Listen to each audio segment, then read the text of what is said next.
All right. Are we here? Give me 1 second. What's happening, Mr. Josh? Another day in paradise. We got lots of action this week. Lots of action, lots to talk about. I got an echo here on my side. Are you guys hearing that? You hear that, Josh, or no? Minimally, but not like to an irritating No? sense. All right. All right, there we go. All right, guys.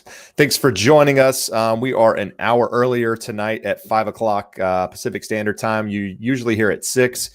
Would love to hear your comments. Is an hour earlier actually better for the majority of you out there? It's hard to say because we don't really know where you're tuning in from, but I know there's a lot of people sitting at home right now with snow and power outages and all that good stuff. So if you're one of those people, we're thinking about you here in California. So anyway, Josh, we normally start this thing off with talking about interest rates. That is definitely a hot topic at the moment because things have changed considerably since our conversation last week.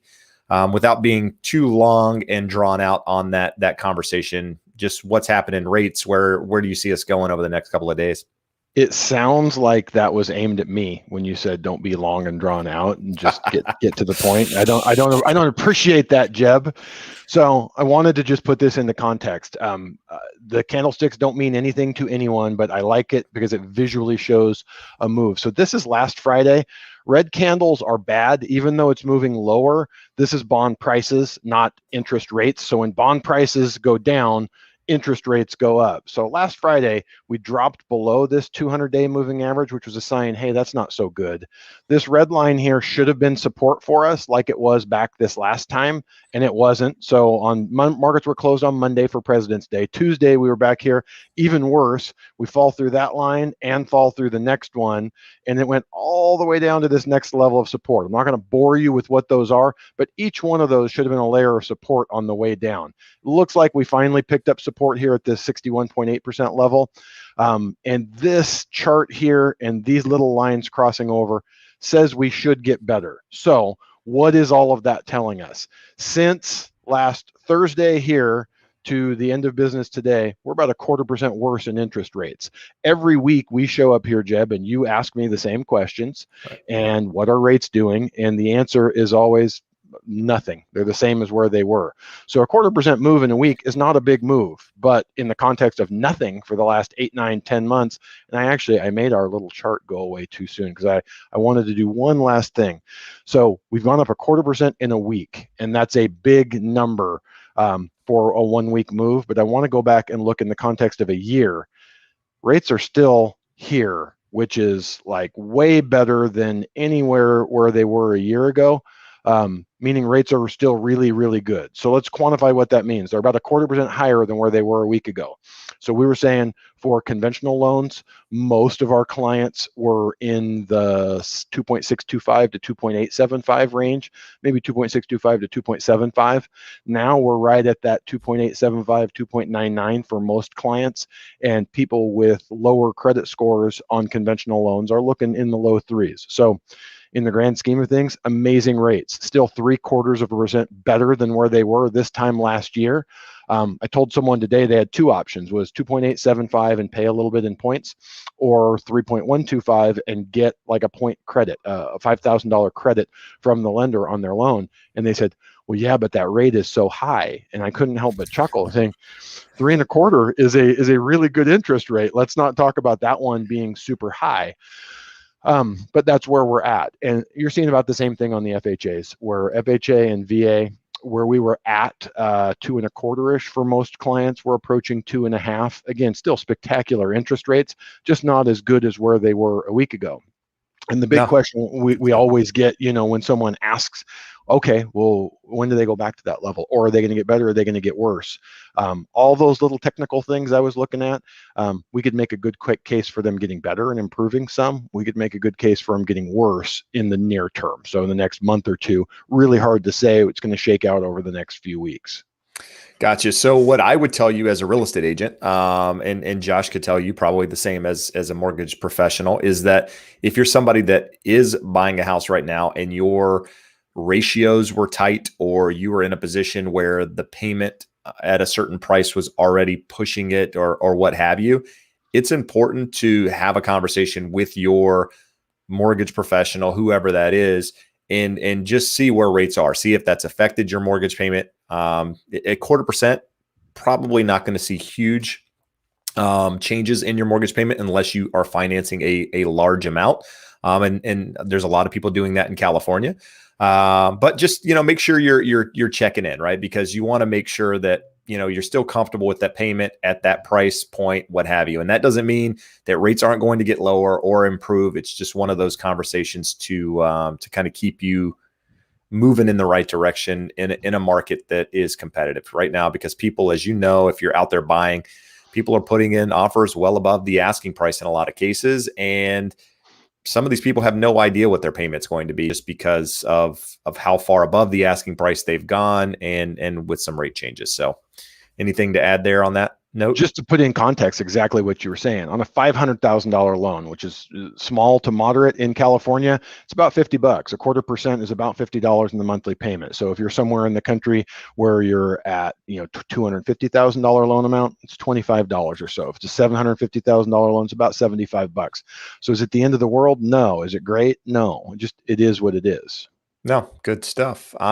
So we had a question here that I thought was a good question that kind of started before anybody even came on, and it came from Joanne. And Joanne was asking, essentially, basically, if the market reverses and property values go down, what would happen to taxes? What happens to your property taxes? So I only know what happens here in California. I don't know if other states are like this, but we went through this in 2007, 2008, 2009, what have you, here in California, is that, properties, the values went down considerably from the highs at that point. And basically the county didn't just come out and lower your property taxes. There was actually a form that you had to fill out to essentially appeal where the taxes were, and you had to provide comps, you had to provide all this information in order to justify the new value. And at that point, they actually assessed the property taxes. Now, I could see other states basically saying, hey, look, this is where you purchased the property, this is what the taxes are based on. But in California at that time, they did do a reassessment. Anything on that, Josh? Anything to add? I think the biggest difference between California and other states is other states can reassess every year. And I believe for most of them, they will reassess to the downside in your benefit. In California, you almost have to go back and petition and ask them to. And the big thing to remember, what a lot of people had, they bought in 2005, and by 2008, their home value had gone down a bunch, and they were able to petition and get their taxes lower. We in California have, thanks to Prop 13, 2% limits on the annual increases. Those limits don't apply when the market goes back up. So when you go down 30% in your assessed value, it's not that it can only go and ratchet up 2% a year from there. They can go 2% a year from the beginning of when you bought the home. So we had people that were getting 10, 15, 20% reassessments when the market was hot, and they're like, it's Prop 13, I can't do that. They can catch up pretty quickly. So California is weird in that it can get out of whack one way or the other when markets move. Most of the rest of the country, because they reassess every year, it keeps it more in line with what the actual value of the home is. Got it. All right. Yeah, good point about the Prop 13 and other states. Because that's definitely a benefit to living in California versus some of the other states, but there are downsides to it as well in some of those cases. So Chance asked a question about recommending getting a real estate license, just starting the process. Would you recommend starting an LLC or be self-employed? Either way, you're self-employed. It's just a matter of whether you work for yourself or you're working for a corporation that you own or what have you.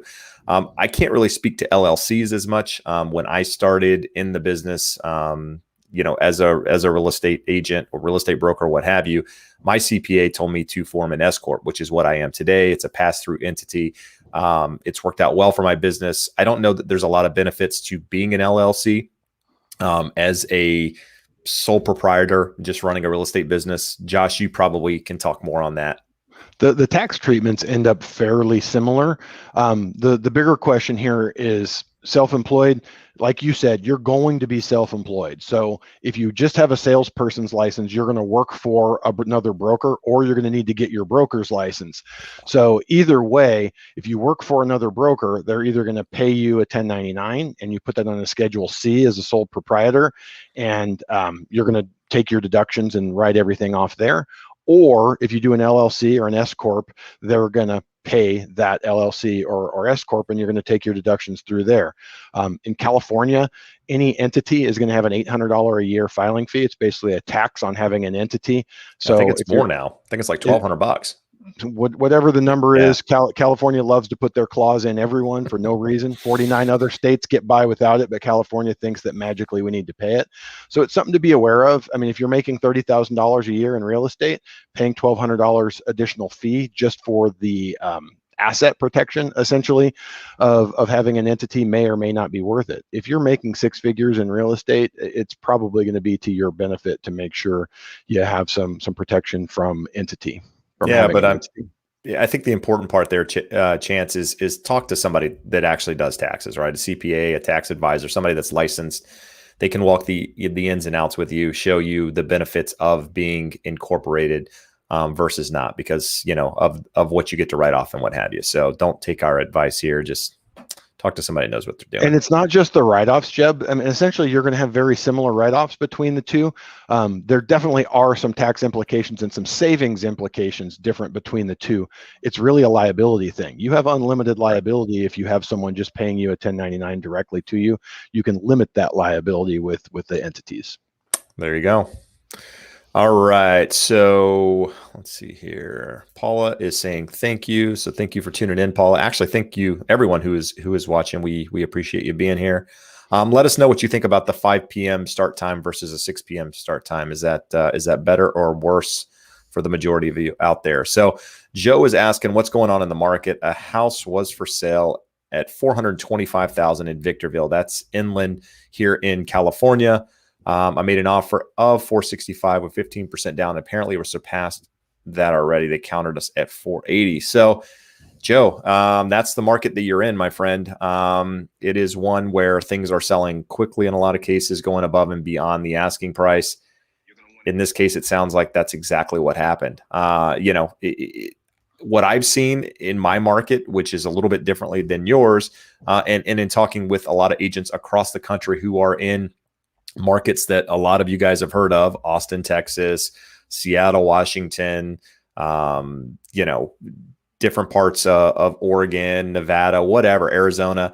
And essentially, if a property is priced at fair market value, in most cases, it's selling for at least that fair market value. So in this case, if that property at 465 was fair market, then there's no surprises that it actually sold a little bit more. In fact, you got a lot of people from our area, Josh, that are going out to areas like Victorville and some of these areas now because they can still buy a single family home for under $500,000, where in our market, you're lucky to find a 2-bedroom condo, quite frankly. So yeah, just make sure your agent is kind of going through that with you. I mean, your agent should be able to walk you through that process and say, hey, look, properties in this market are selling for 2 to 3% or whatever that number is above the asking price. In order for you to be competitive, this is where you need to be, versus you just putting in an offer, just thinking it's solid and ending up in the situation that you're in. So, and really here, this is a follow-up to the same question. And this is a gentleman, Alberto is in New Jersey, but first-time home buyer, FHA financing, made offers in this 500 to 550 range,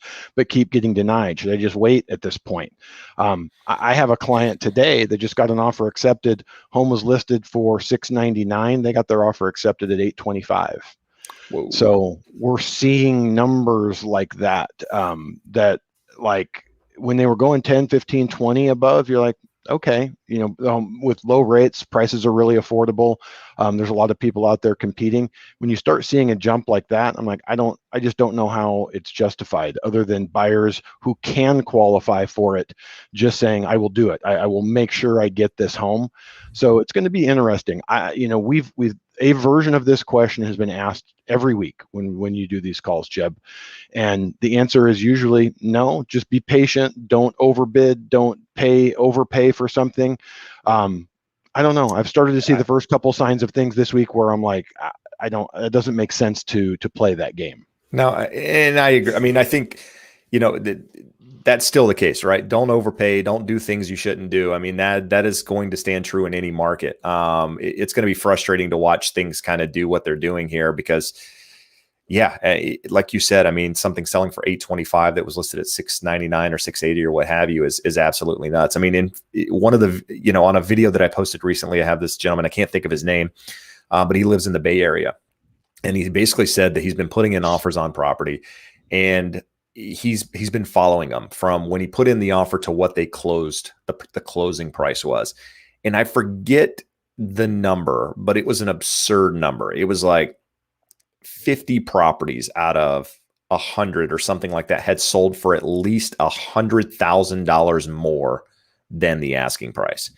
And I mean, it was just insane. But that's that market, right? I mean, that's that San Jose, Sacramento, San Francisco, Silicon Valley, like all Northern California. It's just going bonkers.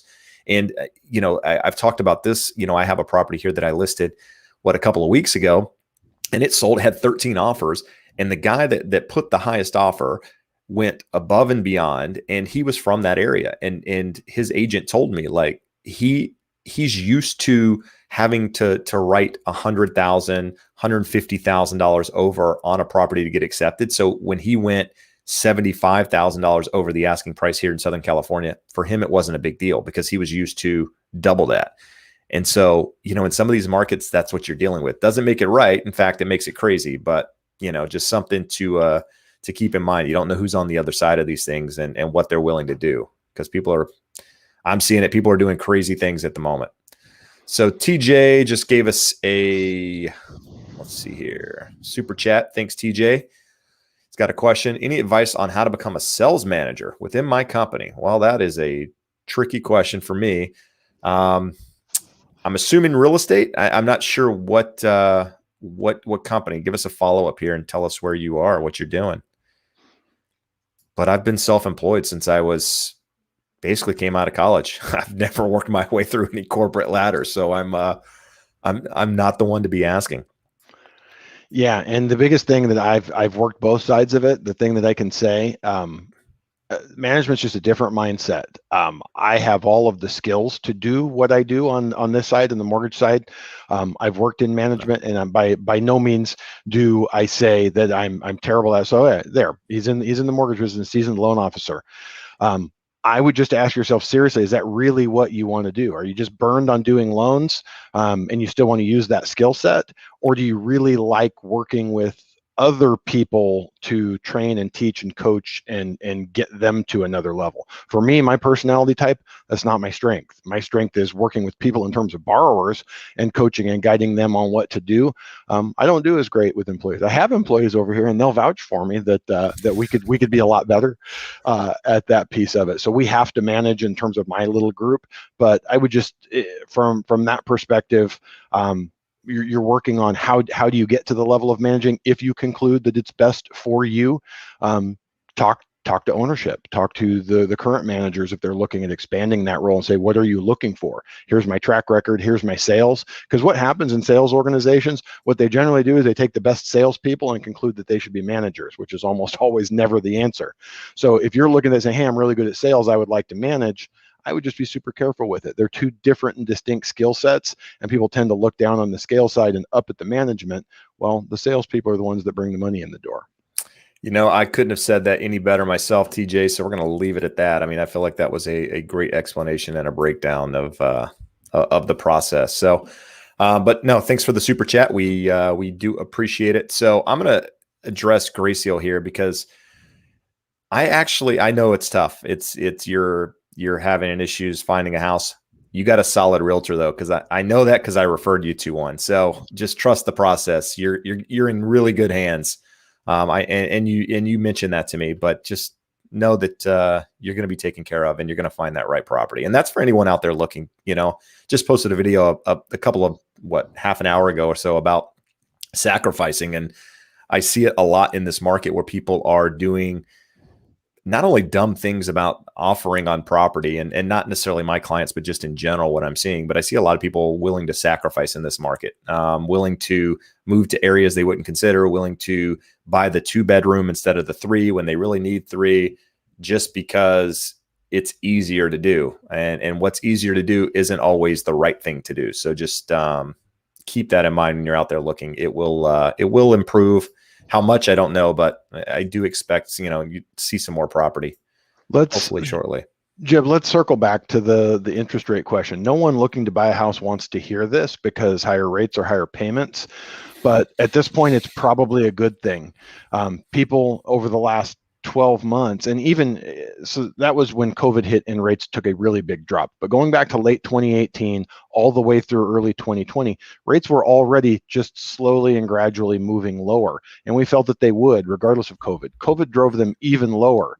So we're seeing, I don't use the term bubble in the sense that I think it's going to burst. There's reasons why they'll probably remain at elevated levels, but the reason why home prices have got inflated the way they have is because people don't buy a purchase price. They buy a monthly payment. When rates go down, then they feel like they can afford more. So for all of you who are getting priced out, a spike or a jump up in interest rates into the low 3s should hopefully put the brakes on these crazy offers. People going, oh, hey, can't just count on a lower rate, or I can't overpay and then rates are going to be 2% in 6 months. You and I, Jeb, have talked, rates are going to go lower. Does that mean 2 months from now, 6 months from now, 12 months from now? I don't know about that. But 4 years from now, rates will be lower than where they are today. There's a lot of talk, people talking about inflation, deflation. The stronger argument is the case for deflation, both in terms of demographics and then also economically what our government is doing by burying us in so much debt that repaying that debt requires low interest rates and takes money away from productive purposes. So without going too far off on that tangent, to say rates going up in the short run would be helpful to make people realize, hey, that's not just a one-way street. These payments are a little bit higher. Let's get ourselves in check. I mean, I look at the numbers, and again, this is really just in the last week or two have I just gone, some of these things are just nuts. That house is not worth it. You're pulling so much of the appreciation forward. So when we say it's not a bubble, I don't look that, hey, 2 years from now, we're going to be 20% lower, or a year from now, we're going to drop 20%. But what you could have is a very long and protracted stagnation where prices just don't go up. And the reason why I say not going down is that for a bubble, you have to have a ton of distressed properties. All of the people that are going in and buying now, they're for the most part really well qualified. The ones that have bought over the last 8 years have a ton of equity and were well qualified. So it's a tough spot. I think there's something I want to touch on there too, because what I hear from people is like, hey, these people are in forbearance. They're missing their payments. They're being added to the back of the loan. At some point, they're going to, if they continue to accumulate, adding these missed payments up, they're going to end up owing more than the property's worth. That would be the case if property values didn't continue to go up, if property values declined or what have you. But as long as property values continue to go up 5, 6, 10% a year, which is more or less what's to be expected for the next 2 years, I don't care what you do to your mortgage. You're going to end up having, you're going to get appreciation still in most cases. So the idea that just because you're in forbearance and you're missing your payments because you're allowed to is going to end up, you're going to end up owing more than your property's worth. And that's going to lead to this whole collapse or what have you. Maybe something else triggers that, but it's not the idea of forbearance. That's not what's going to trigger this, in my opinion. Well, think about this, Jeb. How many people here in this thread just said, hey, I'm making offers and can't get them? The lady that I told you today got her offer accepted at 825. There were somewhere between 17 and 20 offers on that property. Okay, so let's say on for every one of those houses, another house went into foreclosure. There were 15 other people ready to buy that house. No. Doesn't mean they're going to take a dip or they're going to go, oh shit, I'm losing my ass on my foreclosures. I got 14 people here who just bummed that they lost that house. They'll pay me through the nose for mine. So unless you see 3 on every block, which we're not going to, you're not going to see a decrease in values. The market could absorb so many more foreclosures than we are likely to have. So I don't want people coming on here going, these guys are crazy. They say no one's going to lose their house. We've had a downturn in the economy. Some people have been very negatively affected. They will lose their homes, but they won't lose them in the way that you're expecting. It's not going to be a foreclosure. They're going to put a sign in the yard. They're going to sell it, and they're going to put some money in their pocket. Nope. Good stuff. I saw a question here come up that I wanted to address from Brian. So Brian's a 3-part question going on here, but essentially what he's asking is the main reason for insanely low inventory. So you and I talked about this a little bit yesterday, Josh, because in order for the market to change, one of two things has to change, right? If we're thinking supply and demand is what's driving the market, which is what drives anything. For the most part, with regards to a price and people wanting it and bidding back and forth and what have you, either supply has to change, which means more homes have to come on the market, or you have to see a big change in interest rates, right? And I think we've both discussed that you're not going to see a big change in interest rates. Maybe you're going to see some adjusting here and there, but overall, not a big change in interest rates and probably not a big change in inventory anytime soon. But the question, I guess, is why? Why do we have low inventory? So I've talked about, coming out of the last recession, 2000, let's just call it 2008, whatever the number was. Part of the problem with that market, outside of the loans and all of that crap that was going on at that time, is you had overbuilding going on.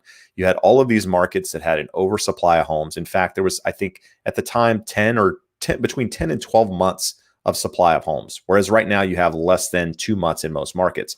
So you had this oversupply of homes from all of this building. Well, when the crash happened, what they did was they went in and put restrictions on home builders so that this couldn't happen again. Well, that started creating issues when the market started to turn back around in 2011, 2012. These builders were so behind on construction and what have you that they've never caught up because of those restrictions. In addition, now you've got issues. Southern California, you've got issues. There's not a lot of land unless you go inland.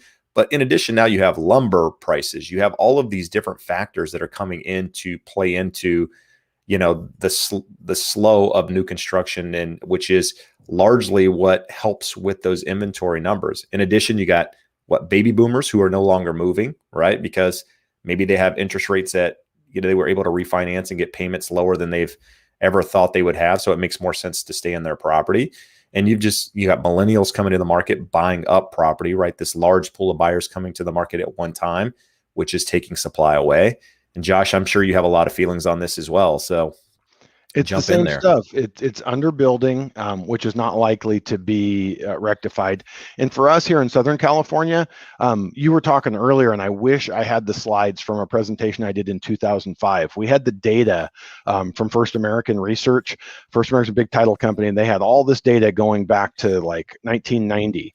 And it showed it was a heat map of Southern California and what markets were hot. And then it always started at the coast. So you have a cold market, it starts heating up towards the coast because now prices are affordable. Everyone wants to be as close to the coast as possible. And then it moves inland. So as those prices get high, people go a little further inland. So you get all the way out to the Victorville type area. And when it cools down, the cooling starts out there because, again, prices are lowering and people will come back in as they get more affordable. So you have the issue of why do they want to be along the coast? Well, it's because the ocean. This is not hard. And then for us, Santa Ana area is the center of Orange County, lots of jobs. LA, center of Los Angeles County, lots of jobs. Anywhere along the coast is where the jobs are mainly concentrated. There's lots of jobs in the Inland Empire, just different types of jobs. So as far as that goes, people want to be close to work. They want to be close to the beach. And we have built out all of Orange and LA County. Yes, there's some potential for infill building, but the only new construction is going to come further out. We still have land use restrictions. You have the high prices of all commodities. So even the newer homes that are getting built.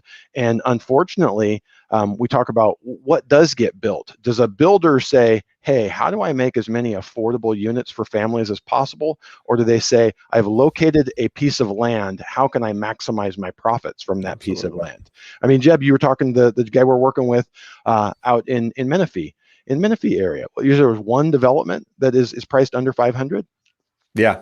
New construction, one development that I could find under 500,000, which is which is insane. And and you look at what those homes look like. My mom moved out to Temecula in 1989, and versus Huntington Beach, where you get a 1,200 square foot house on a 6,000 square foot lot. Out there, you get a 2,000 square foot house on a 7,500 square foot lot.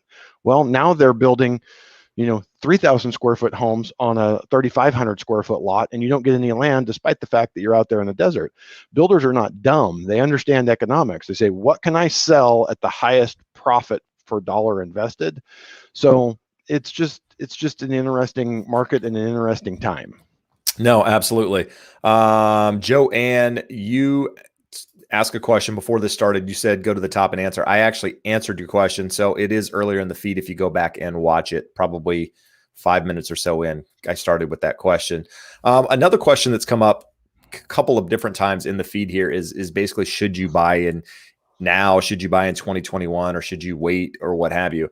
I guess my question, anytime somebody asks this, is why would you wait? What's do you think the market's going to go down? What's the reason for waiting? Because you got to have a reason for waiting. Other than that, you would just continue to push through now. So, if your reason is because you think home prices are going to be lower, or your payment is going to be less expensive in that next 1 to 2 year period, I don't think waiting is going to create that or allow that to happen. I think home values are going to continue to climb for the next 24 months or so. Yeah. And I feel myself cringe when I say that, just because of where I see things going. But I don't see anything that is going to change that. And with the current administration, they're going to, like it or not, or however you feel about it, the rates are going to stay low. There's going to be forbearances extended, evictions extended for some period of time. How long, we don't know, but that's going to limit supply. You're just going to have these things that are going to continue to keep the market a lot like they're doing right now. And I don't know how that's going to change. So anything there add to that? I always go back to the number nationwide. Again, looking back at one of my presentations from 15 years ago, the long-term national average for months of supply is like 7%. So that's a balanced market, 7%, 7 months. So 7 months of supply on the market is balanced. Sellers aren't in control, buyers aren't in control, and maybe that's 6 months, maybe it's 8 months. But when was the last time we were anywhere near 6 months in Southern California? Long time ago. And now the numbers are absurd, like 1.5 months. So let's say we double the amount of supply. Now you're at 3 months. It's not a ridiculous seller's market, but it's still a seller's market. We triple the amount of inventory available. We're at 4.5 months. It still tilts towards sellers, which that tells you when you have a supply-demand imbalance, it's going to lead to higher prices. So unless you see some sort of magic where the volume of homes quadruples, we don't even get back to a balanced market.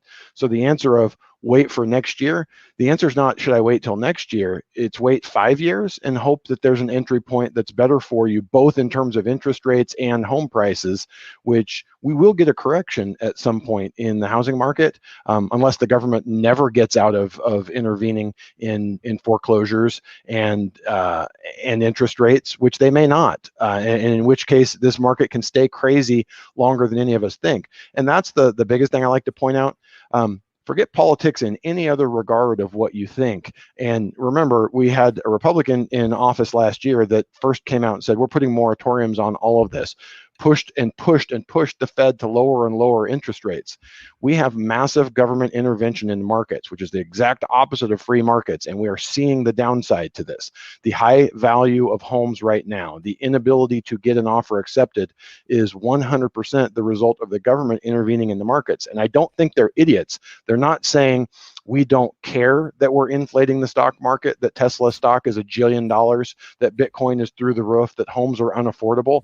They're saying that's just the natural byproduct of helping in all of the other ways that we want to help. And it comes down to what your gut feelings are. I don't think that the government should be intervening in markets. Yes, they should make sure that markets are fair for everyone, but what they're doing right now is just unfair in a different way.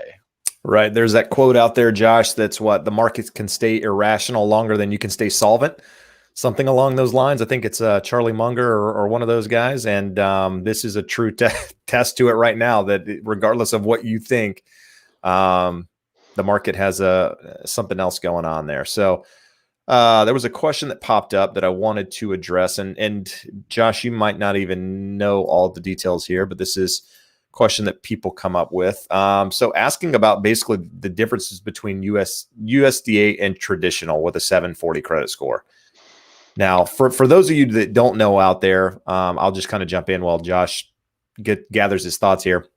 USDA allows you to purchase at 100% financing, but only in certain areas, right? It has to be deemed a rural area, and it has to have a population less than, I forget what the population number is. You can probably fill that in.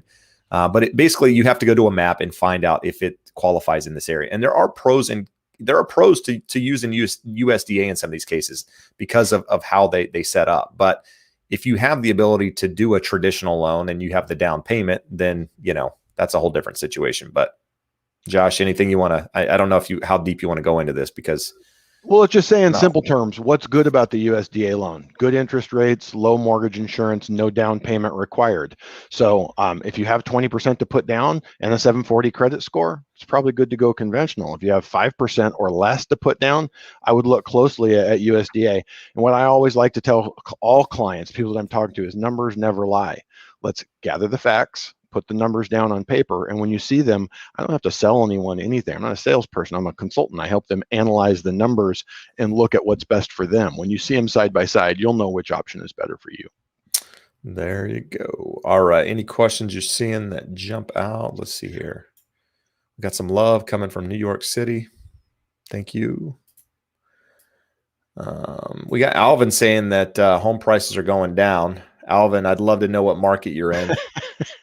Yeah. You do say that you're checking Zillow. So I use Zillow. That's about as reliable as I don't know. I don't really have an analogy to use there, but it's not very reliable. So I wouldn't be using Zillow as my source. I would more check with real estate agents.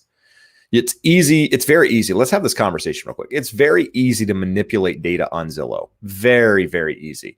And what I mean by that is, and now Zillow's their own brokerage and this whole different thing. So maybe things change or what have you. But prior to this, if I were to list a house for sale, for example, and you would go on to Zillow, and let's say Zillow says it's worth $750, and I tell my client, hey, I think your house is worth $825. And Zillow has it at $750. As soon as I go in and I list that property at $825, Zillow immediately changes what they say the value is because I put the value at $825. So the opinion of their value changed because I said it was worth more. How does that make any sense? That makes zero sense at all because they're just basically using what someone input to get the data. The other thing about Zillow is that depending on where you're located, it's really only as good as the comparables that it's using to come up with that value. Here in Southern California, you have a lot of tract housing, a lot of developments that are very similar in size and what have you, and in lot size and all of that. And in some of those properties, the value can be accurate in some cases. But what it doesn't take into account is it doesn't take into account upgrades on the interior, one versus the other. It doesn't take into account, certain things with regards to the property location, how it sides to a street, or any of that stuff. So you got to take it with a grain of salt. Is it good for basic information to find out what properties sold for, what they're listed at? Sure. Yeah, it's great for that. It gives the consumer, the buyer, more power in knowing data, but don't rely on it. Don't use that as your only source. I mean, Redfin is no different. I mean, they're doing the same type of model when finding comparables. The only way to truly find out what your property's worth is one of two things. You either get an appraisal, which in some cases can be manipulated in ways as well, because it doesn't take into account market data. Like right now, you get an appraisal on a property. It doesn't factor in how many buyers are sitting on the sidelines waiting to purchase that property, which could determine a higher value in some cases of those properties. Or you talk to a real estate agent, which is generally the best option to go. And you're going to have people that argue that too. So, well, Jeb, look at one of the examples I like to throw in on that. Watch what Redfin does. If you go look at a home that's off market, it's going to prominently tell you what they think the value of the home is. When you look at a home that's currently listed, it's buried much further down on the page. So they don't really know, and that's not a criticism of them. And look at the difference between Zillow's numbers and Redfin's estimate. We use a system called HomeBot. So all of our clients, we put them in a value monitoring system called HomeBot, and it sends them a digest every month of what is our best guess on what the value is. Now it starts with what the home appraised for. So it kind of starts at a better point, but it's also looking at two data sources very similar to what Redfin and Zillow are using. Now compare that, there's a lot of press being given to, well, all these refis are being done with property inspection waivers, where we don't do an appraisal. Well, the difference is back in 2013, Fannie and Freddie started requiring appraisals not just to be delivered in a PDF format where it can be electronically stored, but in XML. And the difference is all of the data from your appraisal report gets uploaded into Fannie and Freddie's system. So what data is in there? It's all of the details on your home, what the appraiser measured it out at. So we know exact bed and bath count, adjustments, all of that fun stuff. It also has all that data for the 3 to 6 to 10 comparable sales that are in there. So now when a new property comes up, it's running all of that data in the algorithm with real boots on the ground appraiser information over the last 7 to 8 years in there. Any of the third-party algorithms outside of Fannie and Freddie don't have that benefit. So they're just not going to be nearly as accurate.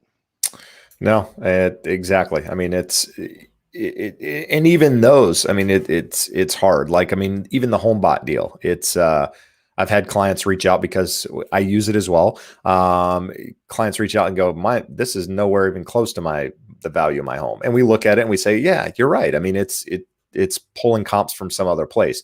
And what I'll say is, Alvin, you mentioned that you thought a condo would go up. And the thing about condos that are a little bit different is sometimes there's other factors that you're not factoring in.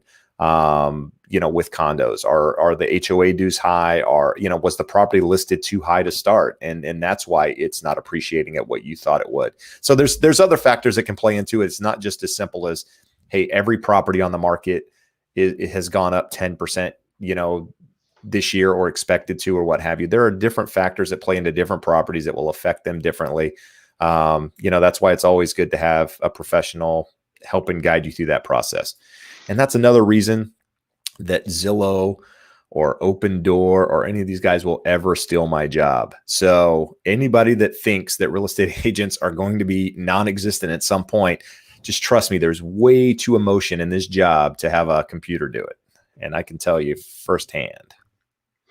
Hey, Jeb, you were asking, there was a good one here earlier. Let's throw this one up here. So Buffer Monster says, should I put more than 20% down to purchase a house? It's very tough to save since the average home price is increased over 100,000 in the last few years. Absolutely correct. And what I always tell borrowers, even the ones that have 20, 25%, 30% down, let's run the numbers and see how little you save by putting extra down. At current rates on a conventional loan, you save a little over $4 per thousand. So put an additional $10,000 down, you're saving $40 a month. So when I ask someone, would you rather have $10,000 in the bank or a $40 lower monthly house payment? It's a pretty obvious answer for most people. So I always tell everyone, put as little down as you are comfortable making the payment, especially if it allows you to keep good reserves in the bank. And if you know you're a disciplined person, that by putting 50,000 down instead of 100,000 down, that the 50,000 isn't going to go to a new car or a new wardrobe, that you're going to keep that money and have it there for reserves. At current rates, even though you're not going to put it in a checking account and get that great of a return on it, I would rather have the money liquid and available to me. So more than 20% down, I rarely encourage unless someone has to do it to qualify.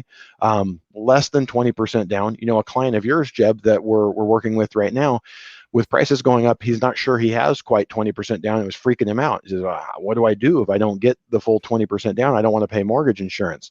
It's a little known fact that rates are slightly better for a 15% down than they are for a 20% down, because 15% of your equity and mortgage insurance coverage puts the lender in a safer position. So generally that mortgage insurance is really cheap. The rate is a little bit better. So you're not even paying much of a premium to put just less down. So it's important to be to be consulting with a loan officer that knows what they're doing and that knows these nuances and differences. Again, you talk about your job not being able to be put out of business by a Zillow. Well, I can be I can have my business diminished by a call center because there are people who want to believe the push button get mortgage and that there's someone in a call center that it doesn't cost billions of dollars in marketing to make that phone ring and that somehow there's a savings advantage. The difference is you need to get with someone that knows these nuances, that can measure them, that can quantify them, and can put them together for you. So when we say that numbers don't lie, they don't, but you have to have someone that knows and can accurately present you with a side-by-side comparison so you know what you're looking at. No, I couldn't say that better myself. It's why the professionals in this market, I mean, the professionals will thrive in any market, right? Not just this market. The people, the call centers will, those jobs will change over. Those people will find new jobs. It's important to work with a professional. And again, it doesn't matter if it's real estate or mortgage. That's anything you do. Just find somebody that knows what they're doing. Paula, thank you for the super chat. Much appreciated.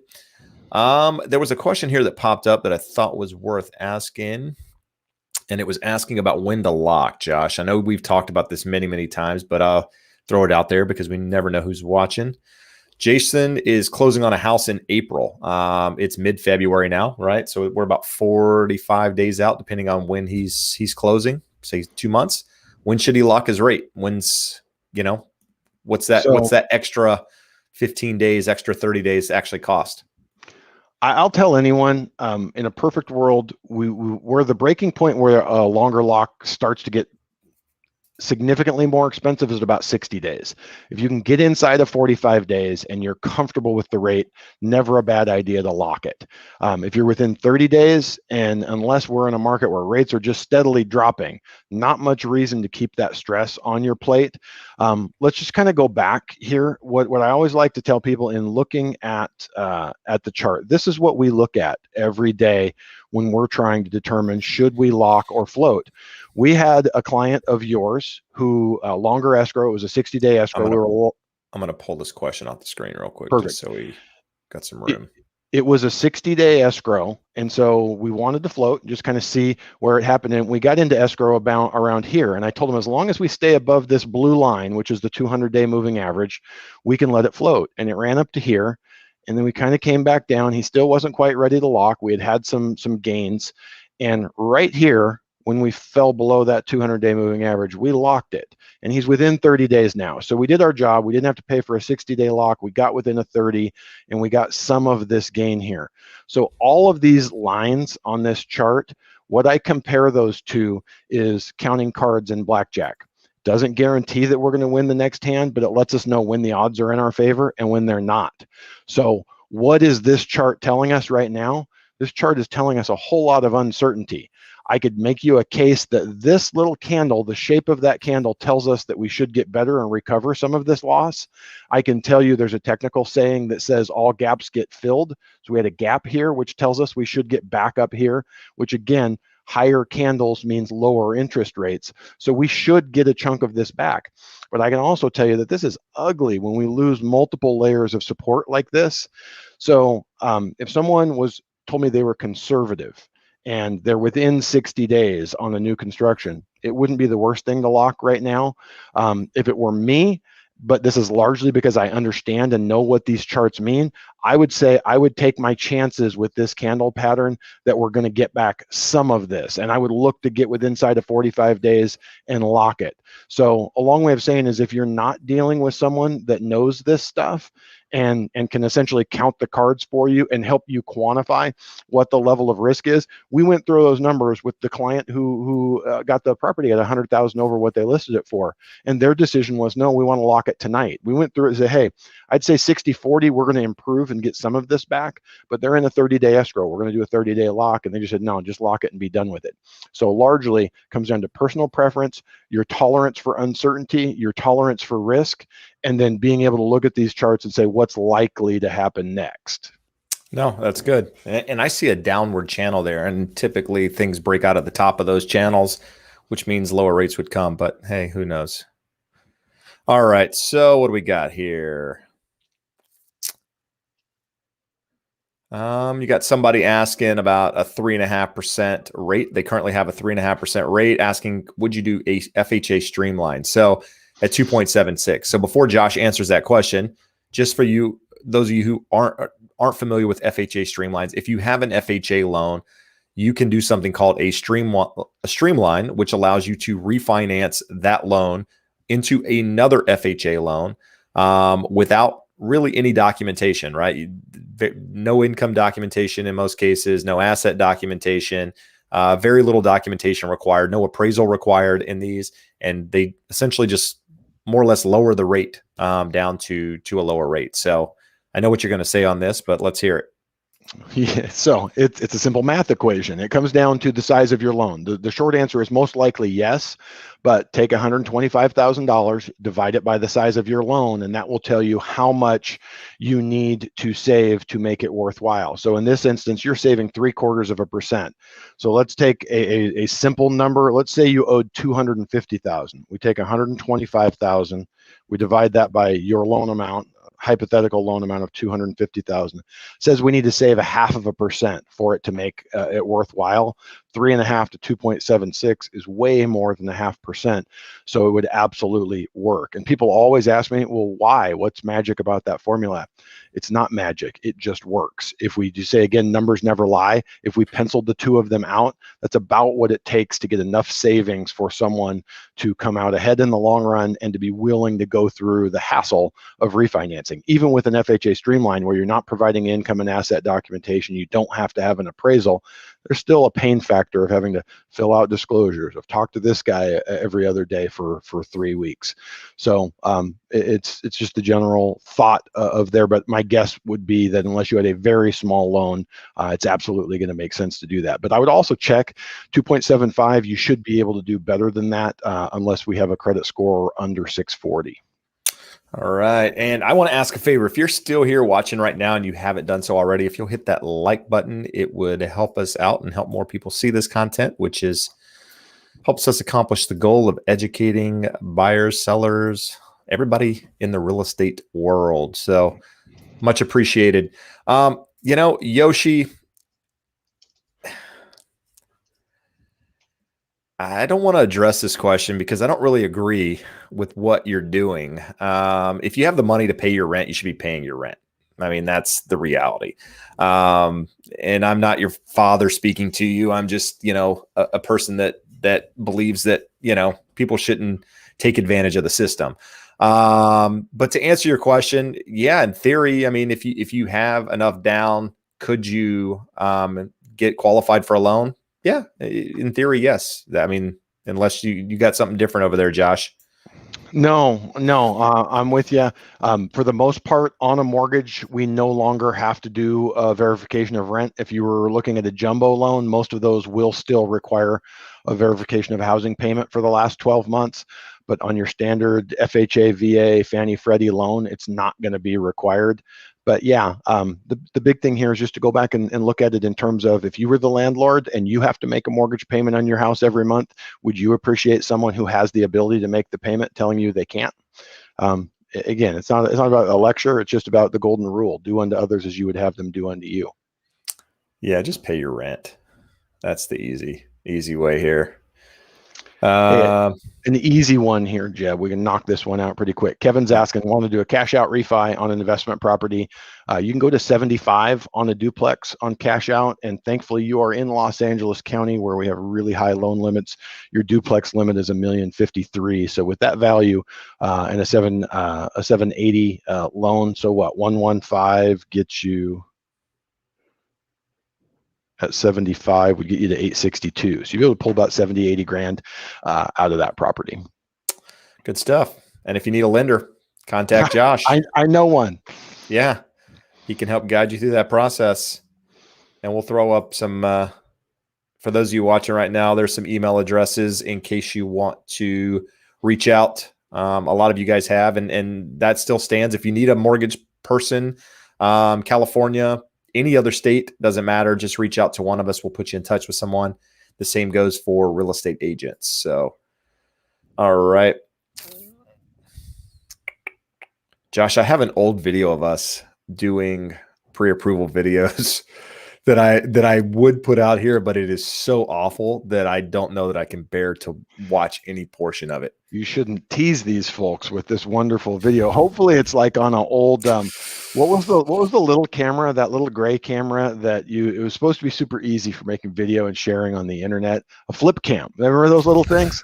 I hope it's on a flip cam in like 480p resolution, so we could say that wasn't me. Wasn't me. And what you guys don't know in watching this video is Josh is actually a giant, and it very much shows it in that video. You know, I'm like normal stature, 5'11", close to 200 pounds, maybe just over. Josh is like 6'5", 275, and it makes me look like a dwarf in this video. And that's more the reason that I can't show it than anything else. Otherwise, I would put it up there. They're going to go, I had no idea Jeb was so tiny. There's normal sized Josh and this little tiny guy next to him. Too funny. All right. Maybe I'll put it up there in a couple minutes so you guys can see how this whole thing started years ago. Is that the tease to hold them to the very end? They can't get off. Maybe that's good.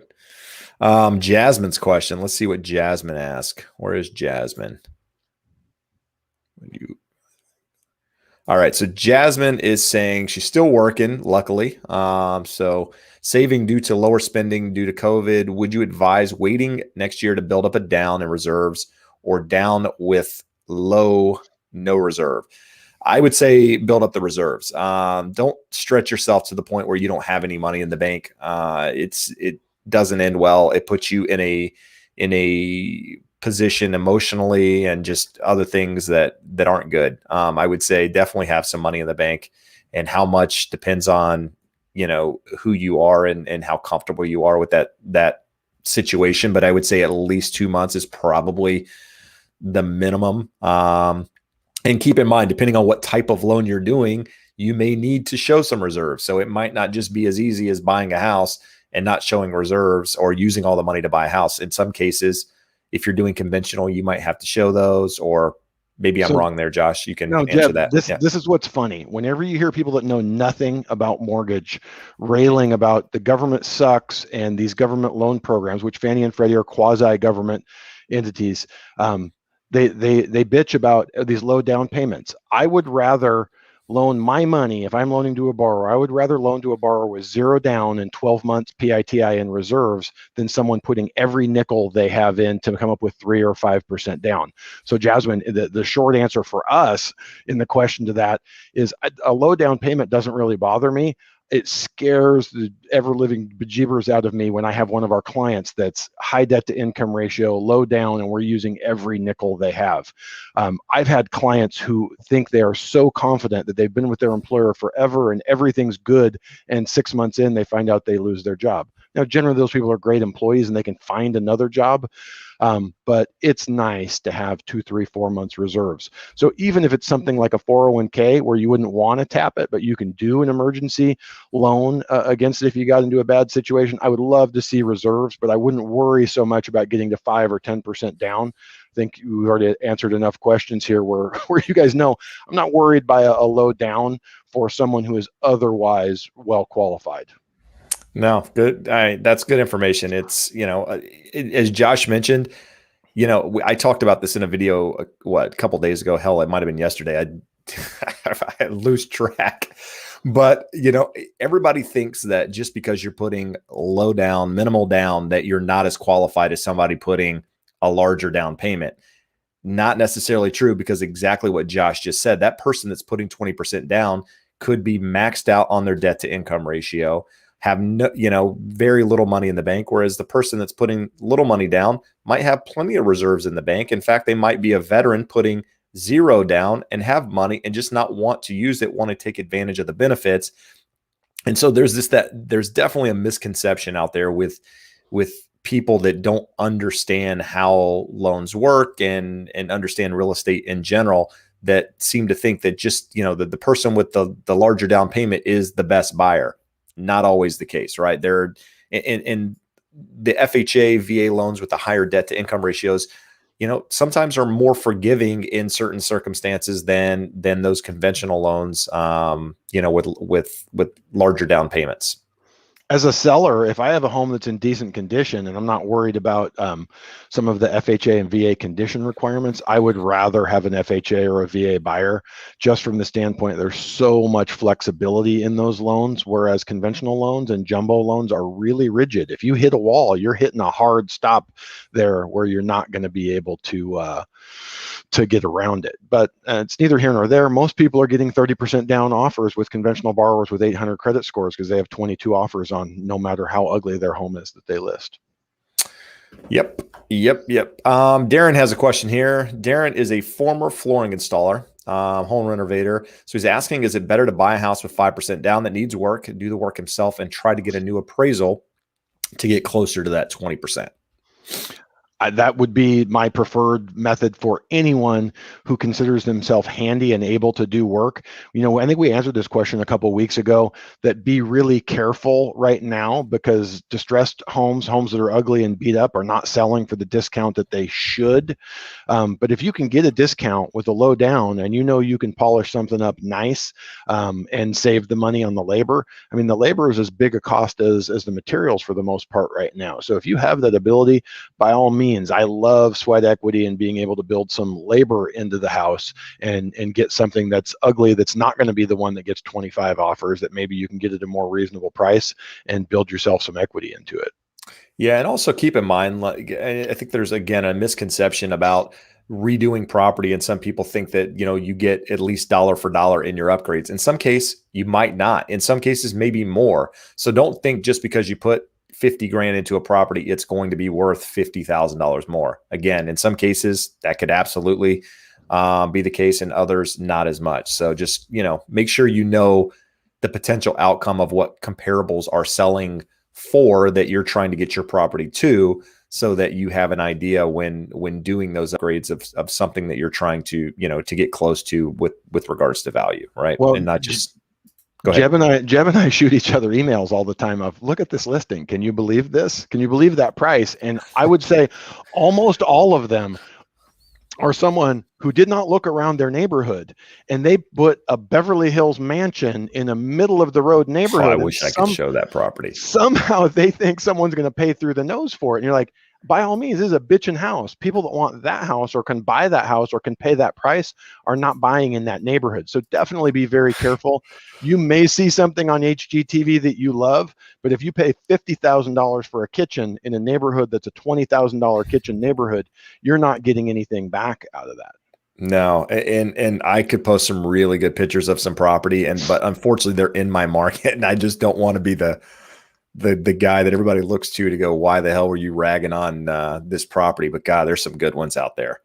And I encourage you guys, if you find something great like that in your market, send it to me. I'm happy to post those. I love them. People do some ridiculous things. I'm not a realtor, Jeb, and I actually have the one that we want to share with these folks tonight, because it's the most absurd example. Because this person, not only did they over improve, they have some of the worst taste in the history of the world, and yet they think someone should pay them for this. So I know where this is going.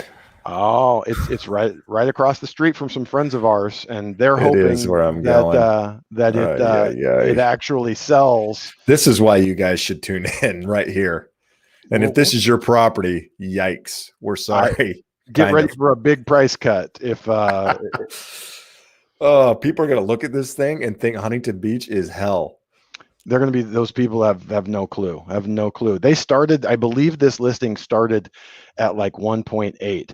No, it did. It's still priced there, isn't it? They had a price cut to like 1.7. I'm like, are you insane? Like, that's $500,000 higher than what it's worth. I'm trying to get silly Zillow. We were just talking about it. I'm trying to get it to actually give me a map, because I don't have that property address. All right. Well, I'll wait till he does that here, and I'll look up some stuff here.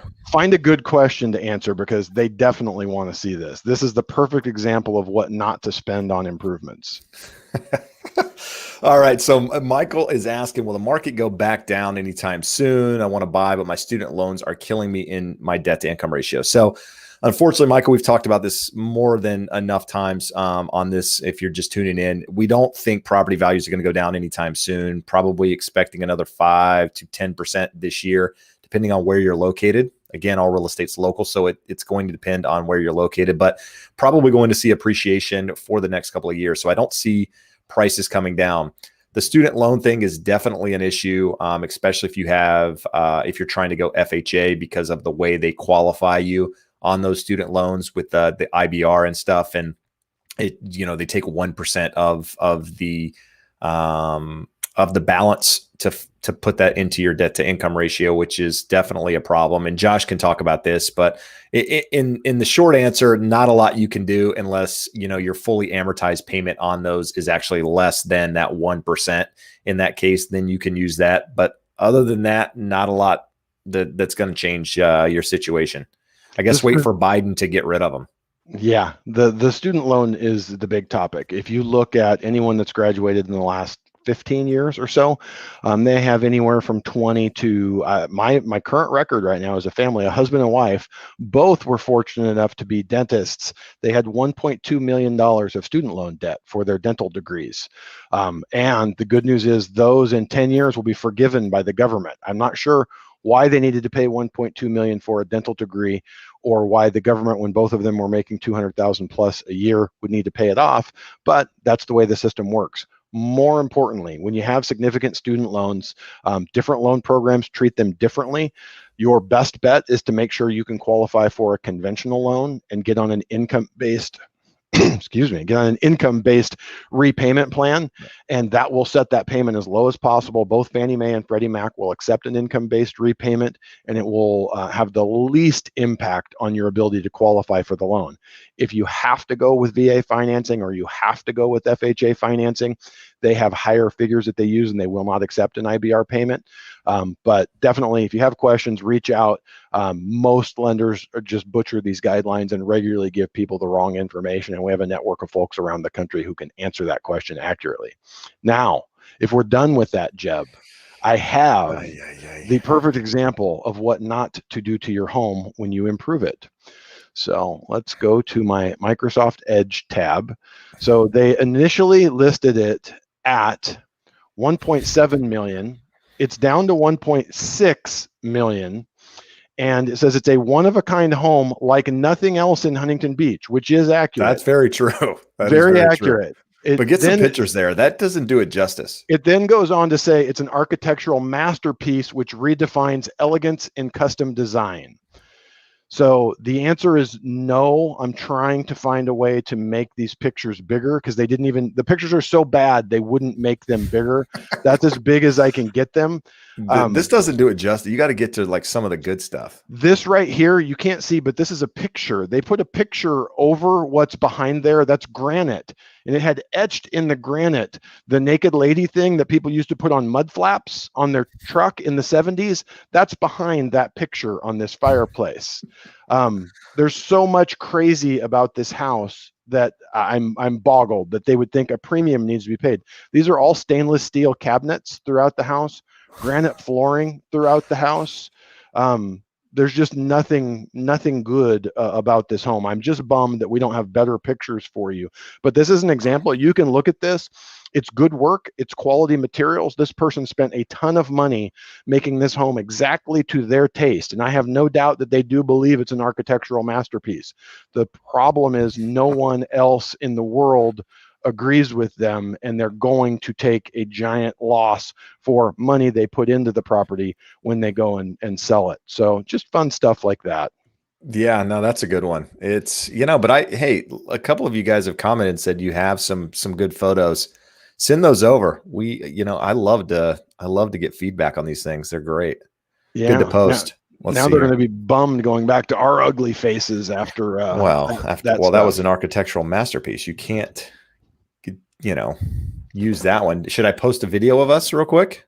Well, tease with that. There's a couple of good questions that we can answer pretty quickly here. Well, we'll save it till the end, guys. Got a video going back, I don't know, 7 years, 8 years? I think in the business, they call that a stick. You tease them and make them stay till the very end to get the good stuff.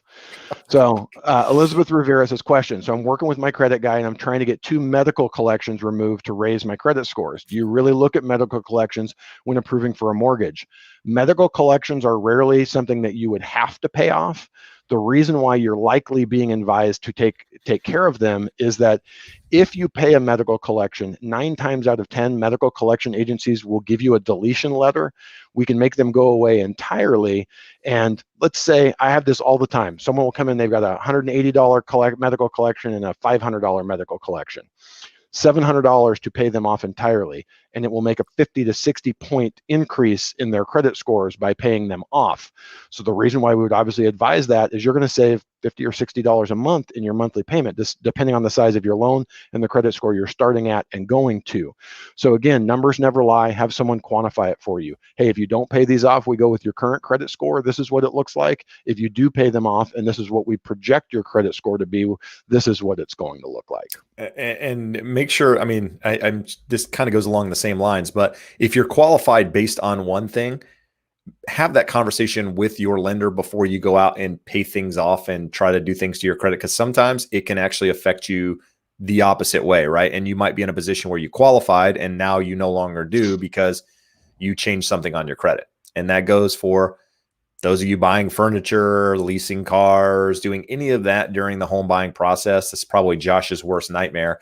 It are people that get qualified and then go out and try to make a change or think that what they're doing doesn't really affect the home buying process because it has no interest and no payments for 3 years or 5 years. Not the case, right? It's debt, and the lender is going to look at it. Well, it's amazing in this day and age that people still think they can do something during the process and have it not be found out by their lender.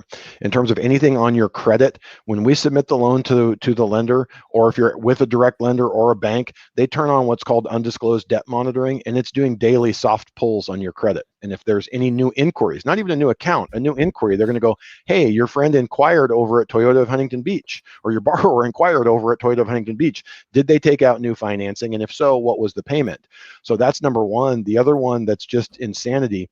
My wife is a wholesale mortgage account executive, and a loan that came to her just blew up the other day because prior to closing, one of the last things the lender does is a verbal verification of employment. They don't have to re-verify your income, but they re-verify that you are actually still employed. And the borrower, once they found out they had their, look at those handsome men, when they found out they were approved, they quit their job and didn't think that would become a problem, and actually became irate and were yelling at their loan officer when the loan officer called to tell them they no longer qualified. Is that on the channel, Jeb, where they can actually go back and see it? Yeah. That's Unfortunately. awesome. It'll come up here shortly. Ooh, look at those guys. So this was in 2014. 2014. That's what, six and a half years ago? It got 129. It didn't even have a like back then. No well, likes. I'm gonna like it for one. But 129 views, though. 129 views. So this is where it started, guys. This is how awful video was in 2014. And you guys might think it's still awful, and that's okay, but we have improved considerably since this point. We're a little better than that. Do we have no volume? You have to turn the volume on? Don't tell me it won't. Oh, yeah, we're not doing that. Yeah, we're just going to. We're going to have to figure it out next time of how to get that audio. But that gives you an idea of what we looked like back then. I still look pretty much the same, I think, except for 10 years older now. I was 6 years ago. I was at that time about 275. I'm a slim trim 250 now, so it's a little lighter than that, but also 10 years older. Oh yeah. So yeah, it's only been 6 years, but we're 10 years older. Did you have any kids at that time? Yes. Yes, I did. I had 2, in fact.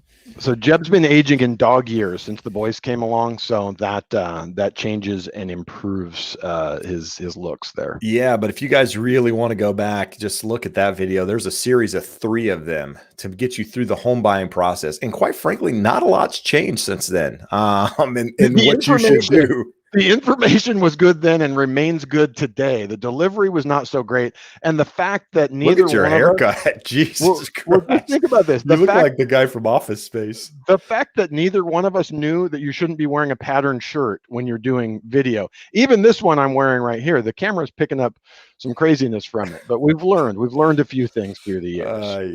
Yeah. And we don't hang out in the barn as often anymore. Yeah, I know. Look at that backdrop. Jesus Christ. All right. So let's get a couple more here. I don't know what your time frame is, Josh. We're at hour 18 in. We still got 172 people watching. So we're going to keep this thing going. I'm good. I have 2 more borrowers to talk to after 7 p.m. So let's throw this one. This is actually a good question here. Mike Moore asked, what do you feel is better for investment property situation to come up with a 20% down, a cash out refi or a HELOC? 99 times out of 100, I'm always going to tell you the cash out refi versus the HELOC. HELOC's a variable interest rate. It's interest only. We've talked about the fact that we think rates are going to continue the 40-year downtrend. So it shouldn't be too much of a worry of that HELOC spiking on you. But generally the way a HELOC is written is a 10-year interest only payment with a 20-year, 15 or 20-year repayment on the end of that. So I know that other than my most disciplined clients, almost everyone makes interest only payments for 10 years. And now they have that big balance that's going to amortize over the next 15 to 20 years. So at some point, you're going to end up doing a cash out refi to roll it into the current first balance. I'd rather just do it now. So unless we can sometimes you can get more through the HELOC. We just talked about the gentleman with a duplex and wants to do cash out. He can only go to 75%. So if you can only go to 75, that doesn't get you as much as you want. We can go to maybe 90% with a HELOC, but you're going to pay a premium for that. So again, numbers never lie. Analyze it side by side. Let's look at your current loan. Then let's look at adding a HELOC to that and then compare it to a cash out refi. Other things being equal, I would much rather see a cash out refi than a HELOC. All right, I'm going to address this question from Michael real quick because it's one that I get from different people, different times on channel videos and what have you. Basically saying you like real estate, want to get involved, maybe part-time at first. Is it worth the time? What I tell anybody that's thinking about real estate is why are you getting into real estate? Is it because you truly love real estate, you truly want to help people, or is it the idea that you have this flexible schedule and that you make all of this money and all of these things that I hear from other people? Because yes, you can make a lot of money. Yes, your schedule could be flexible, I guess, if you weren't busy, if you didn't do any business, but that would make it hard to have money if you weren't busy. So, but the idea that most people want to get into real estate is because they think that it's the most flexible job, that they could, do all of these different things and make all of this money. And honestly, it is probably the least flexible job in a lot of ways. Yeah, I can go run errands in the middle of the day and do this sort of thing, but unless you run your business like a business, it's not a business. And in most cases, you're not going to excel at it. Now, if you did it part-time, I'm always, unfortunately in our conversation here, I badmouth the part-timers, right? Because there's a lot of part-timers in the business right now that are not professionals in the business, that don't truly understand and know the business, and they're causing it more difficult situations for everyone that's involved at the moment. So if you're going to do it, commit to it. But just understand it's not always what it's made up to be, right? It's more difficult than what you see on HGTV. And even, Jeb, just the mechanics of the transaction. I mean, how many offers, Jeb, do you write in a year? How many do you review in a year for a client? Hundreds. I mean, hundreds in terms of what you're reviewing. Absolutely. Many that you're writing for them. So just the mechanics of going through it, of seeing it, of knowing it, full-time being around other agents, in an office with other agents, at board meetings, that type of stuff. You have all of that, but the fact that a lot of part-timers, and again, do not take this wrong, because I know part-timers that are awesome. They are 1 in 100 in terms of what you're more likely to get. We talked about a few weeks ago, a lot of firemen in their spare time have decided they want to do loans because they work, 1 on and then 3 off, or 3 on and 7 off. Nothing bad against firemen, but you're not in your spare time going to get as good at doing loans as I am. It's the same thing. A lot of them will do real estate. So it's, one of my favorite shows on Amazon Prime is Bosch. One of the detectives in his spare time sells real estate. And I watch it and I look and I go, how does that possibly work? He's a full-time detective solving crimes, but also doing work on the side. But I do know there's a lot of cops and a lot of firemen that do it on the side. Teachers, and I have a good agent that I work with that she's a full-time teacher, and she sells 4 or 5 houses every summer when she's not working full-time, and a few during the year. So for every rule, there is an exception, and your family member, your friend, your cousin, your local policeman may be that person. But for the most part, to get good at it, you have to do it every day. You have to be around other professionals and other practitioners. You have to make a lot of offers. You have to see a lot of offers. So if you love it and you want to get into it, you almost have to just make the leap and jump into it with both feet. Agreed. Kristen's got a good question here. So she put in a mortgage application, but didn't really like the lender, decided to put in a few apps today to shop around. Will this hurt her credit, or has enough time passed to open a new 45-day window, Josh? It's not a matter of enough time passing. Every 45-day window would be a new one. So let's say you missed on day 46, you went out and talked to 15 new lenders. That's a new 45-day window. All of those would be treated as one additional new inquiry. So in that instance, because you missed the original window, you would have 2 inquiries on there. And people always freak out about inquiries. It's not that big of a deal as long as you have good credit. If you have a 580 credit score, an inquiry could be a 15, 20-point hit. If you have a 780 credit score, it's going to be 2 points. You won't notice it. It's a blip. So hopefully that's helpful. And it's funny. I hear stories like this and I look and I go, if you're going to do it, if you want to talk to multiple lenders, this is the way to do it. Talk to them all in one day. What I tell anyone is, after we talk, if you've talked to 2 or 3 other people and you don't know that obviously I'm the right choice, then I failed. I didn't do my job, because I think I'm that good at it. And I think I differentiate myself from other people. And if we didn't, either I screwed up or you're talking to someone else that's really awesome. So either way, you got your bases covered. So if you're going to do it and you're going to shop, by all means, know you have that 45-day window. Talk to all of them in a day or 2, get them what they need and see what they come back with. I wouldn't drag it on. I wouldn't be out there writing offers and then go, hey, I'm going to go back and decide who I'm going to work with. At the end of the day, get quotes if you're looking at refinancing, or you get an offer accepted. One of my biggest pet peeves is people will call, I get them numbers right away, and you call them a couple days later, hey, are we ready to move forward? Oh, I'm waiting for numbers back from another guy. Like, first of all, if the dude couldn't get you numbers within 24 hours, you got an issue. But most importantly, the market could be better or worse 48 hours later. So now he's come back with better numbers. Well, I'm better too, because the market moved. So you have to get all of your quotes in one calendar day. So if you're going to be aggressive in shopping around, that's the way you need to do it. And what I will always tell people, you absolutely should talk to more than one person so you have a point of reference.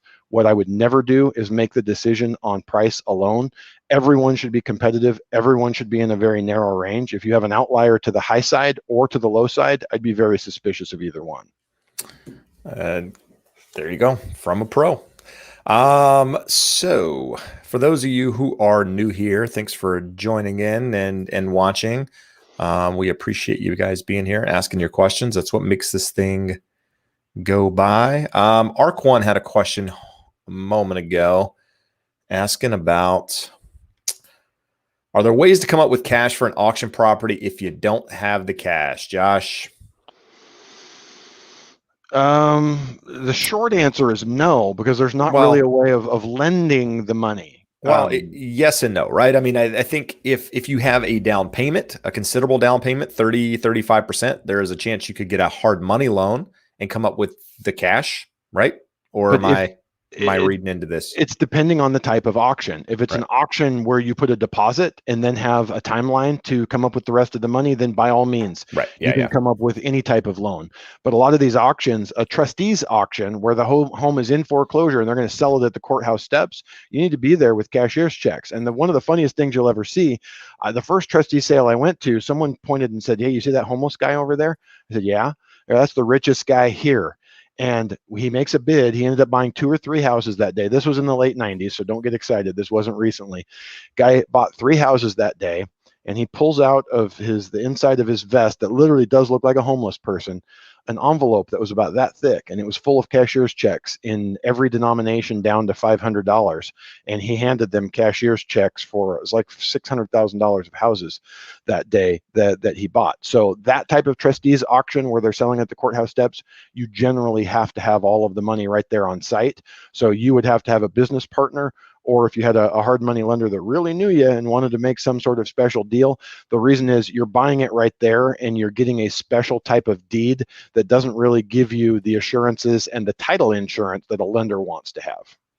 There you go. So Budget Boss said that she used a free Experian app and her score dropped 11 points. Basically, she got a hard inquiry from a lender and her score went down from an 806 to a 796. So yeah, in your case, that doesn't, I mean, if that's truly what happened, it doesn't really impact you, right? I mean, your credit score, you have great credit.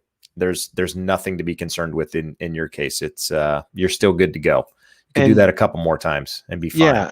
And if you use the Experian app and you look at it, it bounces around. Mine bounces around plus or minus 10 points every month. You'll see it will recover and come back pretty quickly. But since we're answering the Budget Boss's questions, let's go back. She got another one here. All right. Seen people compare rates and look at the loan estimate, but the lender I checked with never gave me one. This could be a big red flag or it could be a big nothing. If they gave you a fee sheet that has all of the information from a loan estimate, it's probably not that big of a deal. I actually prefer the fee worksheet. We do a comparison, and the comparison has a 2-page breakdown of all the fees. It discloses everything and shows you what they are. When we actually get a property and we're ready to move forward, we have to give you a loan estimate. The only reason why I say that is the loan estimate is much better than what came before it from a government mandated perspective. The good faith estimate, no real requirements of how it needed to be filled out and what could or couldn't change from the beginning to the end. The actual loan estimate that you get when you have a submitted an application and are ready to move forward, it sets tolerances. So first party charges from a broker like me or the lender that's going to make the loan, there's zero tolerance. They cannot change from your loan estimate to the closing disclosure you get at the end. Third party things that you cannot shop for cannot change more than 10% plus or minus. Minus doesn't matter, it can go down. Can't increase more than 10% between there and closing. So that's why the loan estimate is important. But the actual part about the loan estimate is that it's a little harder to read than a fee worksheet. So if the person you talk to didn't give you hard numbers, that's a red flag. They don't want you to be able to compare with someone else, or they don't want you to be exactly clear on what you have, or to have numbers for you to go back and compare in the future saying, wait, you said my payment was going to be $2,200 and I needed $14,000 at closing. Now it's $2,600 and I need $18,000. That's an important figure. You know, I've seen loan officers put out numbers that are just crazy. I have an email up here on my next page that a lady came to me. She had the loan estimate. We did the comparison. We were lower on rate by an eighth, so not a huge amount. The guy was in the range. We were lower on fees by about $2,000. So now you say $2,000 and an eighth in interest, that's worth doing. We look at it, this is a purchase. It had $200 in there for an escrow fee on a $600,000 purchase. And you look at that and you go, that's insanity. So there's no way around it. He doesn't get to pick escrow. He doesn't have a magic escrow company that's going to charge $200. You're going to get into escrow, and on a $600,000 property, what are we talking about? $2,000, $2,500, and you're going to need to come up with this at closing. So it's important that you have someone that actually knows how to calculate these numbers and gets you accurate figures up front, so you're prepared with how much you need to come in with at closing. Well said. We got a bump here for a couple questions. So James asked a question earlier. I'm trying to find it here. All right. So James asked a question. In this market, if you put 5% down, does it still look weak to the real estate agent and seller, even if it's underwritten, confirmed, pre-approved by the lender? It depends on what you're up against. I've talked about this. 5% down offers aren't weak offers. FHA, VA loans, in my eyes, aren't necessarily weak offers. But if you're up against somebody that is putting 50% down, I've seen their DU findings from their lender, and we've had a conversation verifying the information in there, and they're very well qualified, then you could look like you have a weaker offer. So it's hard. I mean, unfortunately, most agents take down payments, pre-approval letters, all of that stuff at face value without doing any due diligence, without having a conversation to find out more detail. And that's why it's important that your real estate agent be the one reaching out, trying to have that conversation. And more importantly, your lender is calling the other side, having that conversation to express how well qualified you are, even though you're putting 5% down or what have you, maybe trying to help your offer stand out. So it's not an easy question to answer because you don't know the competition that you're up against, right? If all of them were 5% down, then your offer looks pretty solid. But if you got people putting a large majority down, then in some cases your offer is going to look weaker, even if it's not, even if the person on the other side is maxing themselves out to get that property, because most agents aren't doing the legwork to find out what is actually behind that down payment and what have you. So just have your lender make the phone call, find an agent that can walk you through that and help guide you through that process. And Jeb, I would just piggyback on, it comes down to your team. Not that this is going to guarantee, it's not magic. Let's say you're working with Jeb and I, and we are the absolute greatest, and he has a great relationship with the listing agent, and he follows up and they have conversations, and I follow up and we have conversations. It doesn't guarantee you that you're going to get the property, right? But even in this market, you would be stunned at how few lenders will follow up on their pre-approval letters. So if there's 20 of them in there and they all look fairly similar, and they can talk to a person, they're going to get a feel for them. That are they answering questions accurately? Do they really know the file? Do they really know the client? I don't like wasting my time. I don't like writing pre-approval letters over and over and over again. So if 5 minutes of extra work on each one can make it that much more likely that my client gets that property, I'm going to do it every time. Jeb's going to do the same thing. He's not just going to email the offer over and let it sit in their inbox. He's going to call, he's going to text, get them on the phone, not to be a pest, but just to build a relationship and let you know. I'm going to follow up with this one, Jeb. We had, everyone knows how much I love Quicken and their wonderful deceptive marketing to everyone, but their favorite new one is this guaranteed pre-approval letter. So my client reached out. They are accepting. My agent reached out to the loan officer at Quicken and said, hey, we need to cross-qualify your borrower. I've got 25 offers over here. We want to accept this one in open escrow. And their response was, it's already been through underwriting. We guarantee our approval letter. That's all we can give you. Like, okay, cool. Well, I got 24 other offers, and I'm not going to take your word for it if you can't show my lender the basic package that we asked for. So you have to consider who you're working with. Quicken likes to think that they're the biggest lender in the United States, so they can dictate to everyone how the system's going to work, but it's not how it works.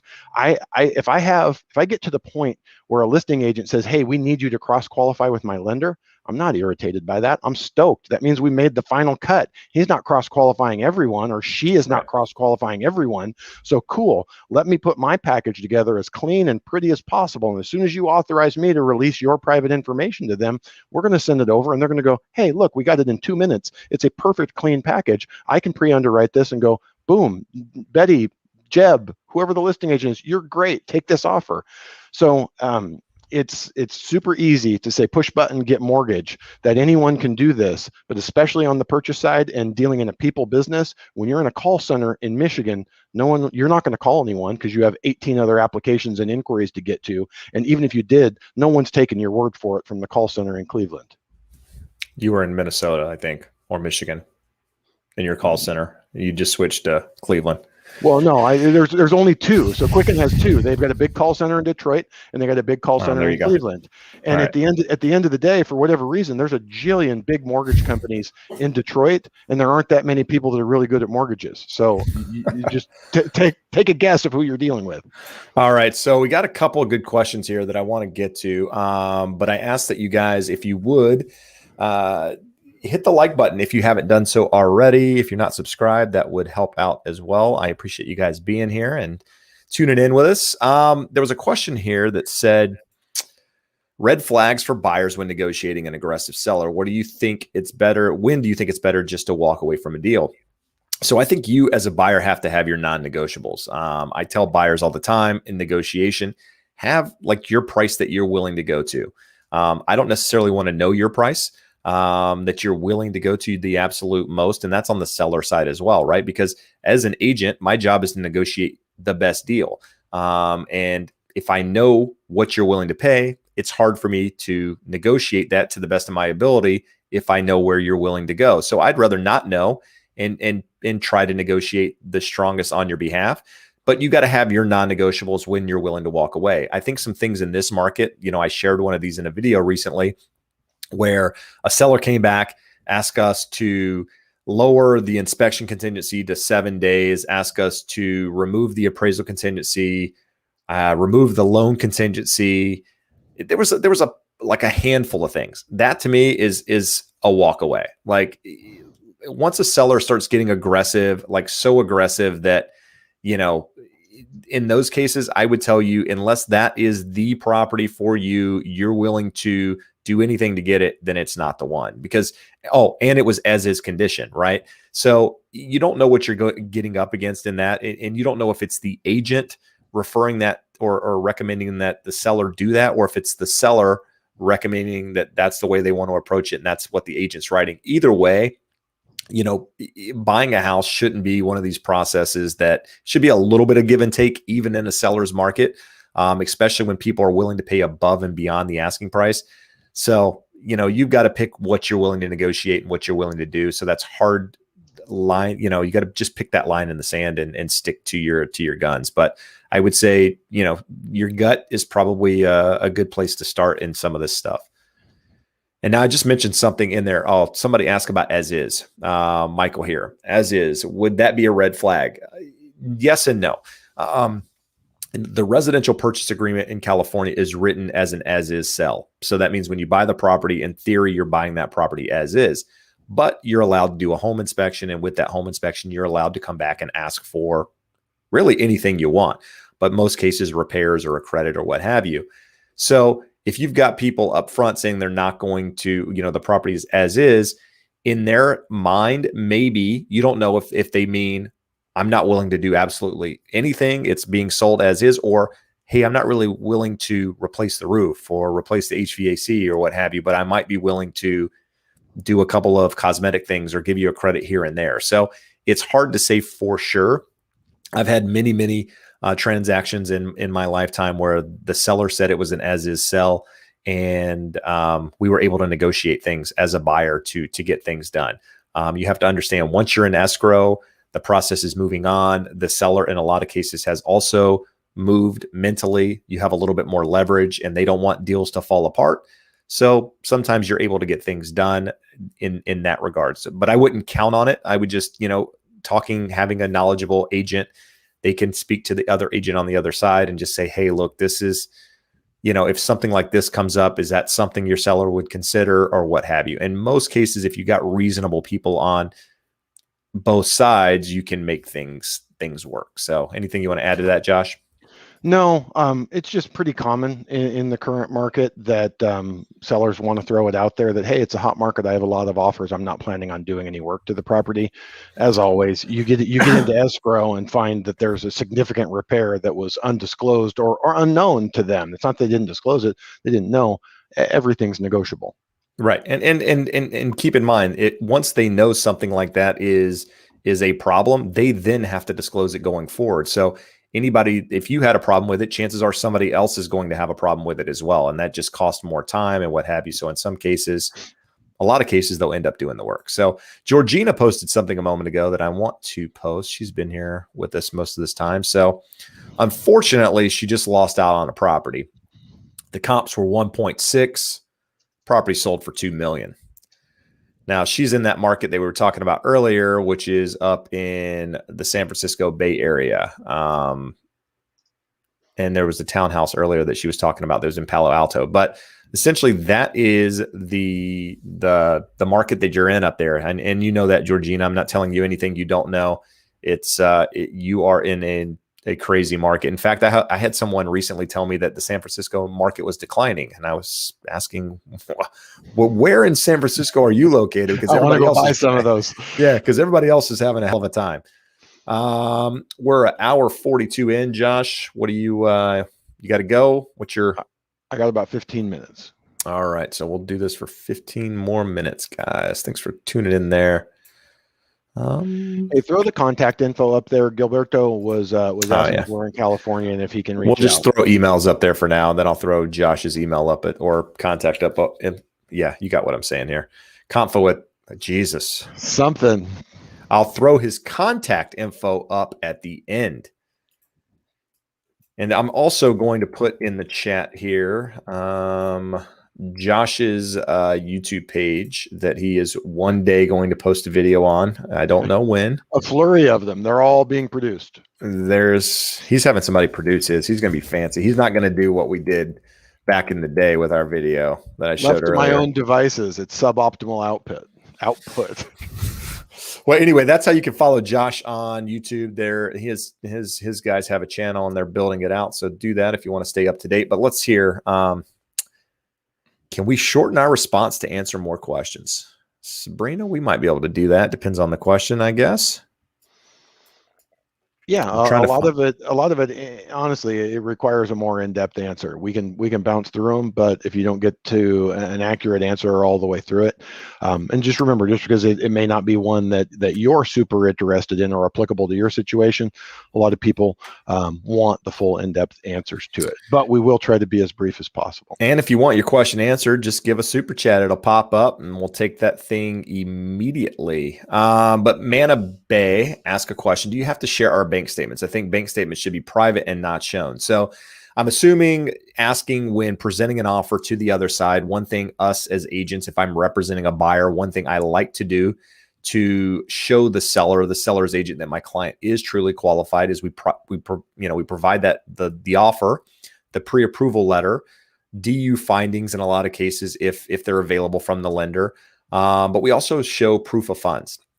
Now, those proof of funds are a bank statement in some cases, asset account statement, can be a 401k, wherever the money is coming from, or maybe even it's not coming from that account just to show you have the money. But typically we black out, addresses, account numbers, anything that's of any consequence, if you will, with regards to personal information. So no personal information is really changing hands with those account statements. So nothing to be concerned with. But if you have concerns, then just express them to your lender and tell them what you're comfortable with and what you're not comfortable with. If I had a client that didn't want me to send them over, then we would talk about why we should.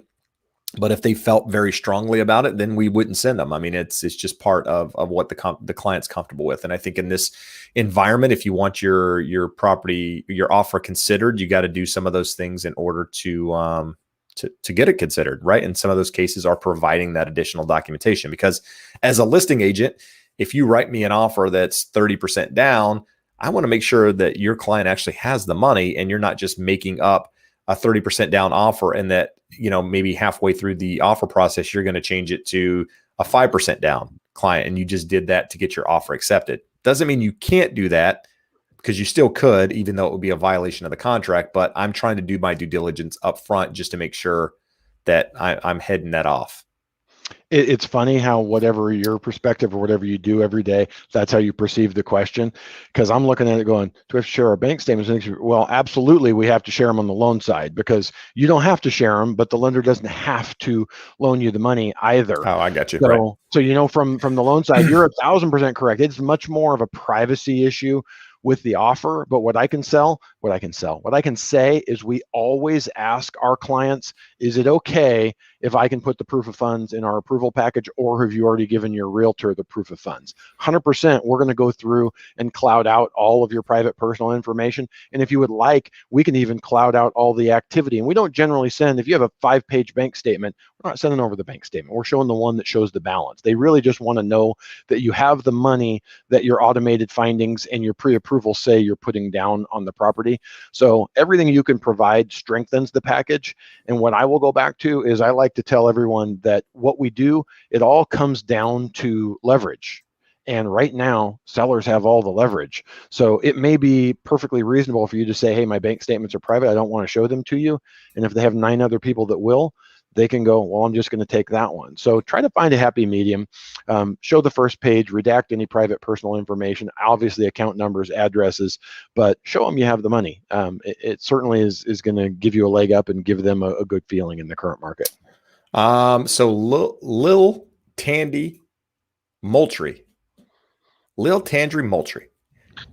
Is that right? I think Are they from Kinston? maybe. Is this someone you know from Kinston? It sounds like it. Josh is flexing on where I'm from. He's a Huntington Beach boy. I'm from Kinston, North Carolina. If you guys know it, give me a shout out.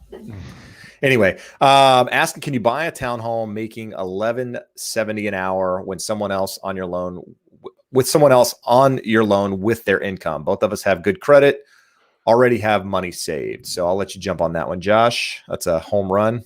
So yeah, let's answer the easy one. If they're going to live with you, yeah, we're going to combine income, we're going to combine debts, we're going to combine assets, and as long as the debt to income ratio works, you're good. What I think might be a question here is, do we have a non-occupying co-borrower, like a parent who will co-borrow for you to buy your first home? And that also works. We used to have some more restrictive guidelines, but for the most part, even with conventional loans, we do the same thing. We throw everyone's income together, everyone's debt together, and make sure that the debt to income ratios work. So the only thing you got to be careful with a non-occupying co-borrower, we have to count their housing debt against them also in the debt to income ratio. So a lot of the time I'll have someone tell me, hey, my dad makes good money and he's going to help me qualify. Well, he does make good money, but he's got a $4,000 a month house payment. It makes it really hard to help you qualify. So hopefully that answers the Kinston question. The $11.70 an hour is less of a concern. I have people all the time ask, can I qualify if I only make X amount per year, X amount per hour, or what have you? At the end of the day, it's less about your income than it is about your debt to income ratio, how much you're putting down and what you're trying to buy, right? There's a lot of factors in other than just your income. So you can make whatever you want. I mean, if you have a large down payment, it's probably less of a concern, but just know that if you have somebody going on there, then you're probably in good shape. Let's throw this one up here from Michelle. We may have answered one of her questions earlier, but when you add someone to a credit card so they can get a credit score, how long does it take for them to start building their credit? If you already have an account and you're adding them as an authorized user, it only takes as long as that account gets reported. Because let's say you've had that credit card for 10 years. It doesn't come back and say, hey, if I add Jeb to my credit card that I've had for 10 years, it doesn't say, hey, Jeb's been an authorized user for 1 month. It says Jeb's an authorized user on this card that has a 10-year good payment history. So that's why it works. There are some loan programs, primarily jumbo stuff, that will say you have to have some of your own credit, not just authorized users. A secondary question that's similar to this, a lot of times we have people that maybe they had some bad credit in the past and they paid it off and their scores haven't improved as much because they're not using good credit. An authorized user can work really well. There are companies out there that have not the best credit cards, but they report the fastest, and you can get a $300 limit secured credit card with them and get that to report very quickly. So how long it takes for them to start building their credit depends on the type of underlying card, and then also how quickly it gets reported. Some companies only report once a month. Most of them report every week or two. And Michelle, sorry that you're freezing in Fort Worth and no power. I feel sorry for you. There's a lot of you guys out there. There's a couple of you commenting. So prayers and positive vibes out your way with everything going on. Hopefully you get power soon. I know that storm's supposed to last like another, I don't know, 3 or 4 days is what I saw earlier, which is crazy. Second wave coming in. My business partner, Scott Shang, who may or may not, I forgot he's out there, who may or may not be watching, relocated about 3 months ago to Austin and was stunned to find that they have such weather in Austin, and also found this weekend while returning on a drive from Colorado in a blizzard that Texans are not great at snow driving, and a young gentleman rammed into the back of his car in the blizzard at 70 miles an hour because he thought it was better to go fast when it's snowing. Oh, that seems reasonable. Yeah. Evelyn's got a good question here.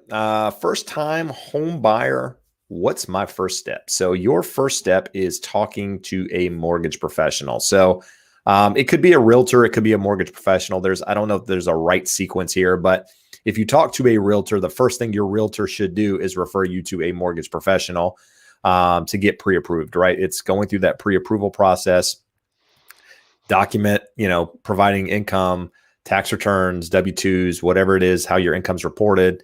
bank statements, and filling out the mortgage application to figure out how much you can afford to purchase. Once you have that, then your realtor comes in handy, and you can go out with that person searching for property, talk about your wants and needs and what have you. And if you need either of these, if you need a mortgage professional and or a realtor, feel free to reach out to myself or Josh. I'll throw the contact information up here in just a moment. You can email us. We both have a bunch of professionals across the country that can definitely help guide you in the right direction. A couple of things to add on to this. A lot of times people that are looking to buy, I moderate in a veterans group. It's all about mortgages and real estate. And one of the most common questions we get is, hey, my wife and I decided to buy. My boyfriend and I, we decided to buy. What does that mean? Where do we start? So never feel bad about not knowing where to start. Everyone knows where they want to finish as a homeowner. They don't know where to start, and they don't necessarily know everything that comes in between. So definitely reach out and ask. I always feel like it's a little bit self-serving when I tell someone to start with a lender. But I remind them that if they start with a realtor, they'll have a good conversation. But once that conversation is done, the realtor is going to say, we need you to talk to a lender. And then they always ask, well, why does my realtor want me to talk to a lender so bad? Are they getting a kickback from the lender? It's like, no, they're not getting a kickback. They want to know for their benefit and for yours what you can afford, that you know what the payments look like, and that you have enough money available. And if there's anything that needs to be worked on now, that you could start working on it. They don't want to spend, like, people don't realize, I get the question all the time, how do you get paid? Do I owe you anything now that you did the pre-approval? Like, no, I don't get paid, and Jeb doesn't get paid until you close a transaction.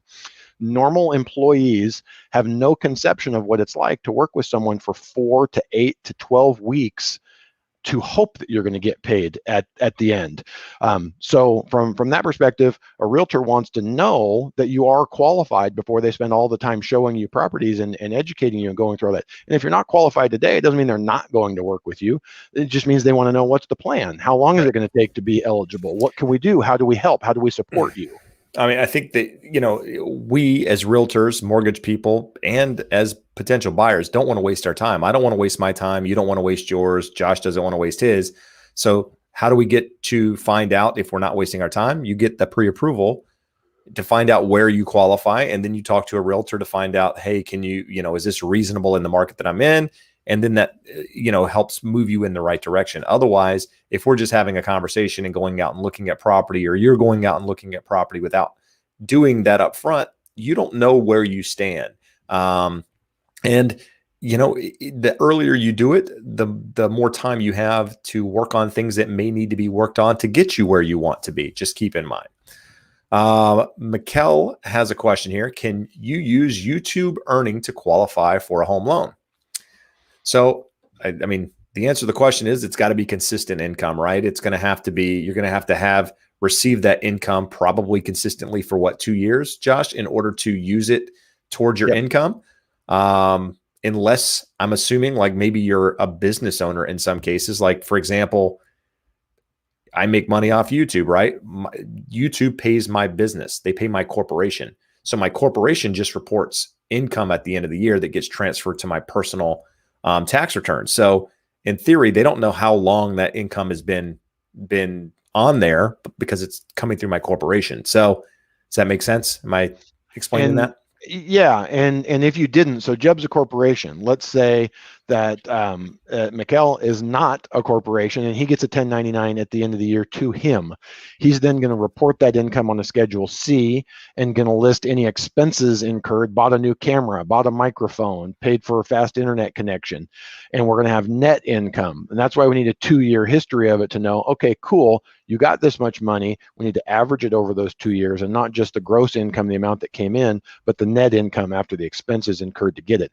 And that's true for any income, any self-employment or 1099 contractor income, any gig work. I have people all the time. That's why I've driven for Uber for the last couple of years. Okay, cool. So they give you a 1099 at the end of the year. Have you filed your taxes? I got a gentleman right now, I haven't filed my taxes. I can't do anything with it until you file your taxes. I know how much they paid you, but I don't know how much it cost you to generate that money, and we don't have a history of it. Yeah. So the simple answer is yes. You just got to be able to document it. We to get back to our friend earlier that wanted us to speed up our answers.